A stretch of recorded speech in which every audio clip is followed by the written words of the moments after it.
I'm pretty sure that these shiny, new, powerful tanks are destined to accomplish great things in the future, like encircling a lot of enemy units, for example. Hello, viewers, and welcome to a new episode of my 1943 German Let's Play.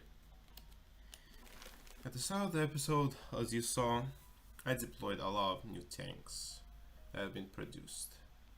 I also traded quite a bit for money this episode because I want to get a lot of research done and to get it done quicker because I want to rush land doctrines with the intention of having better ones and getting the late game ones if it would be possible, because my manpower, as you know, is not infinite and I want to rely more on technology to be able to win and conserve whatever manpower I have.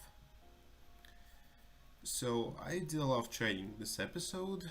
As you saw, I traded with Spain a bit ago, and I also did a lot of naval striking this part, as you will see later on. Here I'm trading with Turkey and got a favorable deal. Tried to trade with some countries, but some of them would just not give me anything. Also, that was quite the naval engagement right there. I lost a few submarines, but America also lost a lot of ships. So the submarine fleet that has been damaged will be sent to port. Also, that was that was definitely a victory there, because I lost nothing and America lost quite a few of their ships. I decided to focus my industry more on supplies rather than consumer goods, because it seems that I can't produce much money as Germany due to the fact that I'm on general mobilization, and that cuts the production of your cash in half. So that means even if I have a lot of industry and consumer goods, I won't be producing stuff. But yes, as you've noticed, I also cut the trading, I guess the open negotiations tab a lot, just showing which country I decide to trade with, and if I have a result I will showcase it, because I like you guys a lot and I feel that you deserve that. And it's just in general quite annoying to see me moving the slider back and forth multiple times to try to get a favorable trade deal. Here the Americans are trying to naval invade Toulon again, which, as before, is always a horrible idea. Even more so now that I have more naval bombers to guard the coasts. I finally started researching infantry destruction focus, which makes me one step closer to the doctrine that I desire. It's also quite odd, in my opinion, to see that the current president of the United States in this timeline is some other guy, but not Harry Truman. Also, I may have missed that invasion of Portsmouth. It is very convenient that I left my tanks and tactical bombers in Scotland just for this type of occasion, and they saved the day in the end, luckily. I mean, it's not to say that the units that I've left there also didn't do anything, but the tanks eventually just sealed the deal when it came to kicking back the Americans, or the Allied units in general, because there were multiple invasions, multiple naval invasions. It's also quite stupid of the artificial intelligence to throw away units like they were scraps off their plate, but it makes my game easier. which is nice. Means that the Americans will have way less divisions to attack me with when I invade them. So now, as you know, the forts have been building for quite a while, and I decided to finally free up my units this episode, which took a while, of course, since I have a lot of mixed units that belong to my allies and me on the provinces that were the Soviet Union. So you can expect to see quite the army reorganization this episode, because I need each and every Wehrmacht soldier to do their job. Here America is invading over, and I'm just trying my best to kick them back, which succeeded. Units went back to Oxford. Well, I decided to place these tanks in the middle of England, so that they could travel anywhere they want to quickly. Also, I finally researched hunter groups, which means that my units have crazy suppression now. And I got a blueprint for night vision tactics, so all is well. All is very well. Seems that America is trying to pull this stuff again, which means that I'll have to send in naval bombers to eliminate any opposition.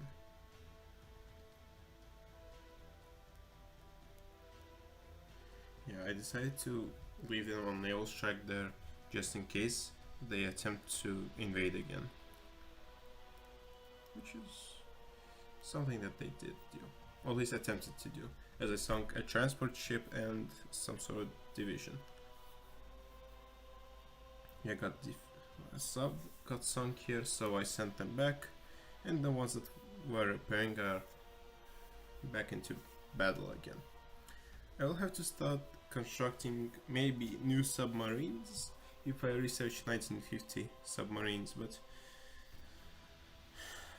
I will see that, because I may not need to do it, because I will finally be on American soil by then, focusing on fighting the United States of America.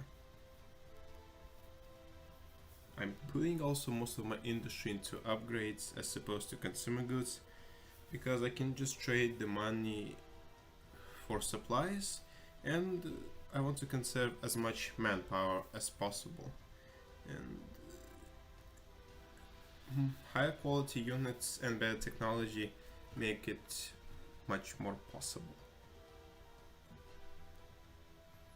Also, it seems that Israel and Palestine are finally independent, which occurred to me that we have been fighting for so long.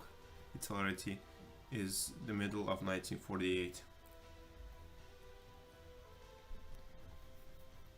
I'm also quite grateful for my allies, since they were developing a lot of troops while I was busy.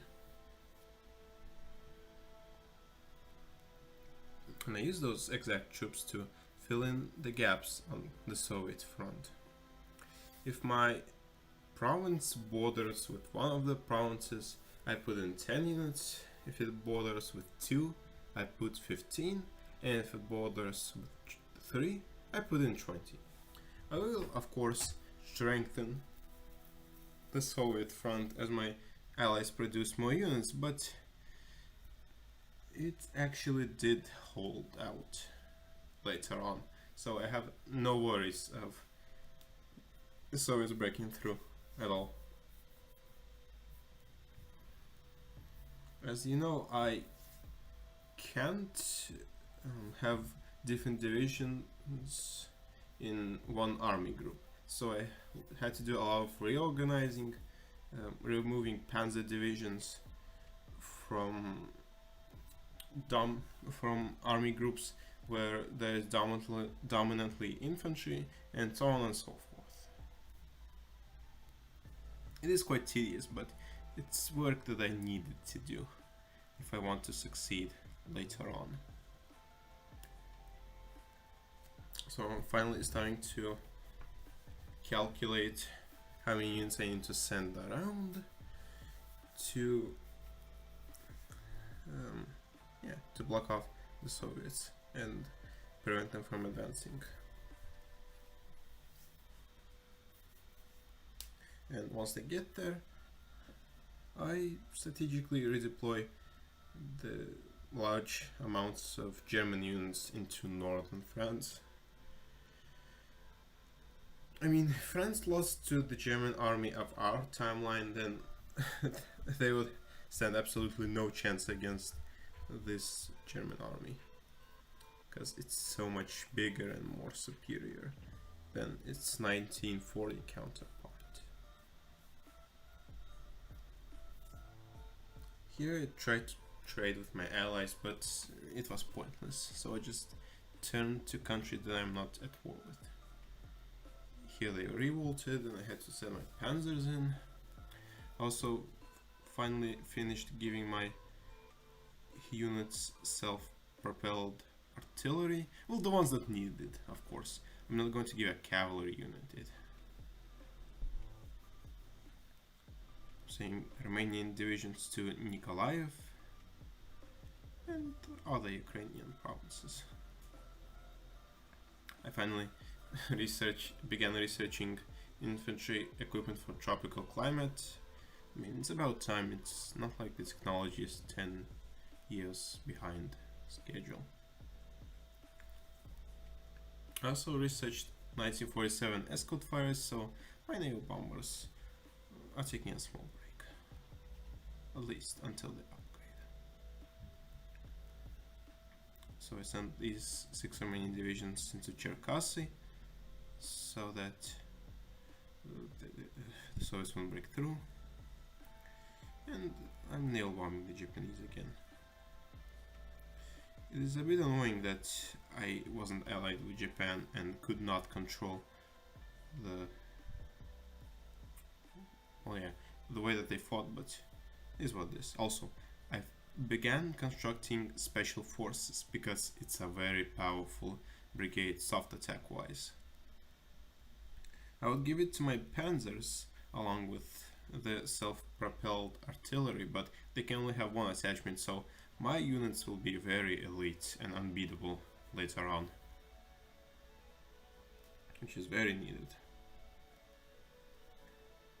So I'm just still reorganizing. I also cut me giving the 50 artillery units to infantry divisions with full strength, so as I've said, anything for my viewers, because you're awesome.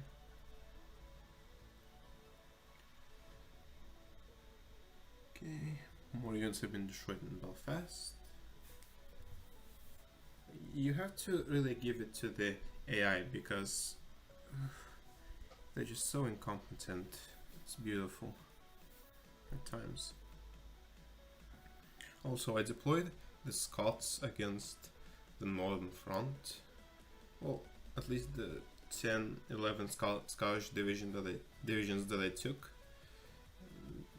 I mean, in reality they would probably fare there pretty well because the climate and weather in Scotland isn't too much different from the north of Belarus and Latvia.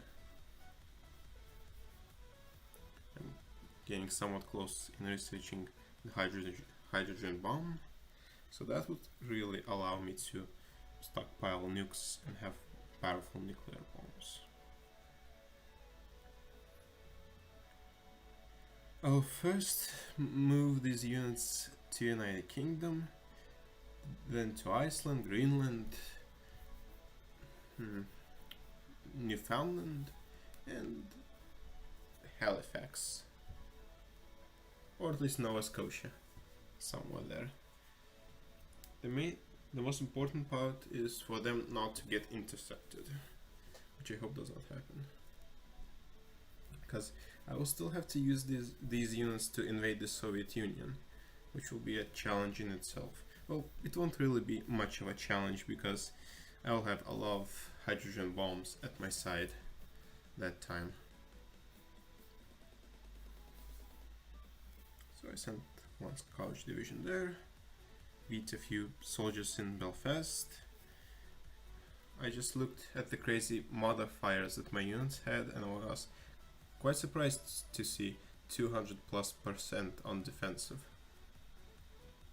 So the Great Migration is slowly starting from northern France into Dover. It seems that I will still have to organize a lot of my army, which I'll try to cut somehow in the next episode, because it's quite long and boring and I don't think you guys really want to see much of that. So until the next episode, goodbye everyone and thanks for watching. Don't forget to subscribe and like.